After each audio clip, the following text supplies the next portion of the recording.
안녕하세요. 아마추어 철학자 정태문입니다. 네, 보통 한국 사회에서는요, 세계 3대 종교를 기독교, 이슬람교, 불교로 분류하죠. 그런데 서양에서는 보통 기독교, 이슬람교, 힌두교로 이렇게 분류를 합니다. 저는 개인적으로요, 존 레논이 노래한 것처럼 종교가 없는 세상을 꿈꾸지만요, 그런 세상은 먼 훗날의 일이 될 것 같습니다. 어쨌든 한국 사회에서 기독교와 불교는 우리 한국 사회에서는 자연스럽게 우리에게 익숙하게 되잖아요. 근데 이슬람교는 여전히 낯선 종교이고 익숙하지 않은 그런 세계인 것 같습니다.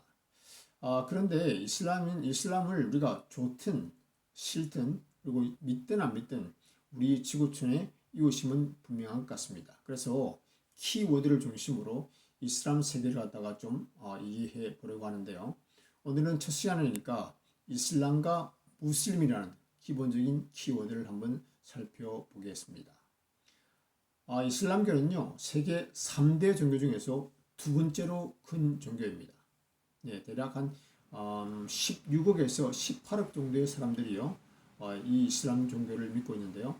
다시 말해서 세계 인구의 23%, 약 한 25% 되겠네요. 그러면 한 4분의 1의 세계 인구가 이 이슬람교를 믿고 있다는 것이죠. 그러면 이슬람이란 말은 어떤 의미를 가질까요?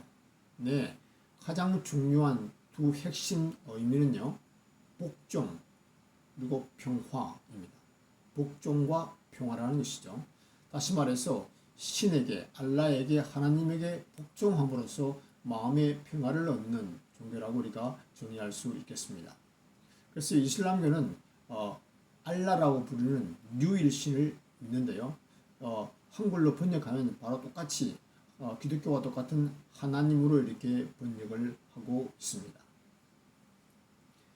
그러면 이슬람교를 창시한 무함마드는 이슬람교에서 어떤 의미와 어떤 위치를 차지하고 있을까요? 네, 이슬람은 기본적으로 알라, 유일신 하나님만을 믿습니다. 무함마드는 단지 그 알라의 선지자라고 생각을 합니다. 네. 그래서 이슬람교에서는 기본적으로 구약에 나오는 아담, 아브람, 모세 이런 사람들도 선지자라고 생각하고요. 또 신약에 나오는 예수를 선지자라고 생각을 합니다. 그런데 무함마드를 갖다가 좀 더 높였어요. 마지막이고 아주 최종적인 그런 선지자라고 생각하는 것이 좀 다른 것이죠. 네, 그래서 이슬람교에서는 예수를 선지자 중에 한 사람이라 생각하죠. 그래서 그 예수에게 신성을 부여하지 않습니다. 그러니 당연히 삼위일체를 갖다가 부정하게 되는 것이죠. 네, 이것이 이 기독교와 가장 큰 교리의 차이라고 말씀을 드릴 수가 있겠네요. 또 이런 교리적 부분들은 다음에 따로 한번 다루기로 하고요. 그럼 이슬람은 좀 알겠는데 무슬림은 뭘까요? 네, 한마디로 이슬람을 믿는 사람들을 말합니다. 다시 말했어요. 기독교, 크리스티애니티를 갖다 믿는 사람을 우리가 뭐라고 부르나요? 네, 영어로 우리 크리스천, 우리 한국말로 똑같죠. 크리스찬이라고 부르잖아요.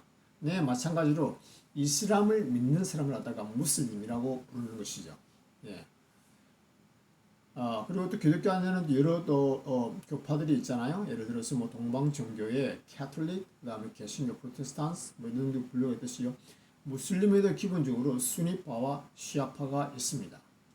네, 많이 들어보셨죠? 근데 맨날 헷갈리죠? 네, 저도 그렇더라고요. 그래서 이렇게 우리 그 수니파는 기본적으로 다수가 수니파가 되겠는데요. 대략 무슬림의 8에서 90%를 차지하고 있습니다. 그리고 시아파는 대략 한 10에서 20%를 차지하고 있는데요. 네. 다음에 또 수니파와 시아파에 대해서는 다음에 한번 따로 한번 다루기로 또 하겠습니다. 네. 그래서 오늘은 이슬람과 무슬림을 갖다가 기본적인 뜻을 갖다가 잠시 한번 살펴보았는데요. 정리하면요. 이슬람은 기본적으로 복종과 평화를 의미하고 유일신 알라 하나님을 믿는 종교라고 말씀드릴 수가 있겠습니다. 그리고 무슬림은 뭐냐면 그 이슬람을 믿는 사람들을 말하는 것이죠. 이것은 마치 기독교를 믿는 사람들을 크리스천이라고 부르듯이 이슬람을 믿는 사람들을 갖다가 무슬림이라고 부른다는 것입니다. 참 쉽죠? Bye now.